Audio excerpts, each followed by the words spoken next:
Bon dia a tothom. Us voldria donar la benvinguda a aquest acte d'homenatge a la Immaculada Sastre Miró. Agraïm molt especialment la presència de tots i totes vosaltres en aquest acte i excusant la presència de l'alcalde, després em referiré al Parlament que he preparat per l'ocasió, i també del diputat Xavier Sabater, que els dos estan en una compareixença pública al Parlament de Catalunya i que no ens han pogut acompanyar com hagués estat el seu desig. A continuació li cediré la paraula al Pepe Sastre, el germà de la Imma, i també al Jordi, nebot de la Imma, perquè ens adrecin les paraules. Primer, el Pepe.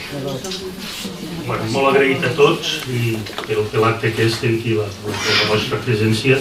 Jo soc com a de poques paraules, però tots coneixíeu la tasca que ha fet la Immaculada i per la qual estic molt agraït. Gràcies.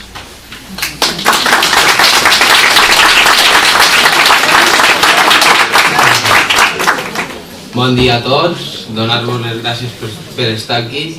Segur que la meva tieta ha deixat una bona petjada aquí en aquesta ciutat i per tots els alrededors, perquè ha sigut una dona que li ha agradat molt ajudar la gent i no sé, jo també soc de poques paraules. Donar les gràcies a tots i estic molt content avui per estar aquí.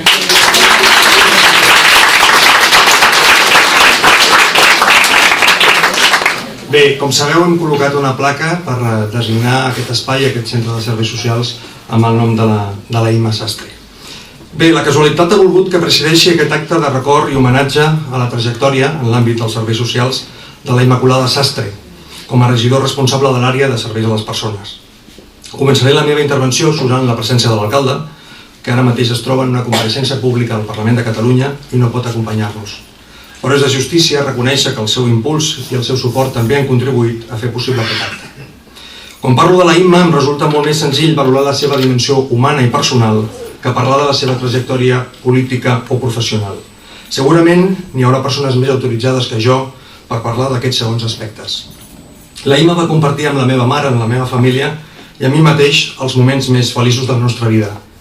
Els moments més feliços, però també els temps de dolor i tristor que tota família viu al llarg dels anys. Al poc temps de morir la Imma recordàvem un dia els quatre de casa, anècdotes, records i vivències amb ella. Vàrem repetir d'altres vegades aquest exercici arribant sempre a la mateixa conclusió. La Imma havia estat omnipresent a les nostres vides. Sopars a casa, estades a Miravet, viatges de cap de setmana, passejades, discos i llibres intercanviats amb els meus pares i milers d'hores de conversa telefònica nocturna, sempre al vespre, sempre amb la mare, per comentar qualsevol tema. La Imma ens va deixar un buit molt gran. D'ella destacaria la seva generositat, naturalitat i compromís. Era també detallista i sibarita quan et convidava a sopar a casa seva i una de les persones que menys importància li donava a les qüestions materials. Avui posem el nom de la Imma Sastre a un centre de serveis socials de la nostra ciutat. Confio en que no li sàpigui greu. Confio en que ho entengui com un senyal de gratitud i de reconeixement pels seus anys de dedicació al treball social a Tarragona, ja fos a peu de carrer al barri de l'Esperanza o a la part baixa de Tarragona o com a regidora de serveis socials de l'Ajuntament, on va estar 8 anys. Vivim temps on manquen referents ètics i de servei públic en els quals emmirallar-nos. Potser la Imma ens diria que no havia fet res especial, que no mereixia tantes distincions i reconeixements, que simplement havia complert el seu deure.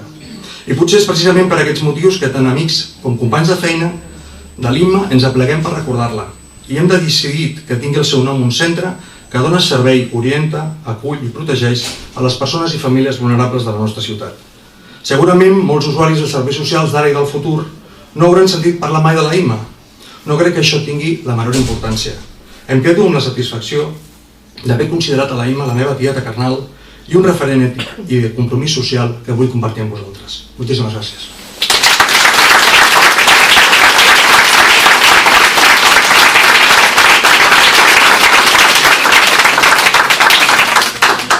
I jo crec que queda inaugurat aquest espai amb el nom d'Immaculada Sastre.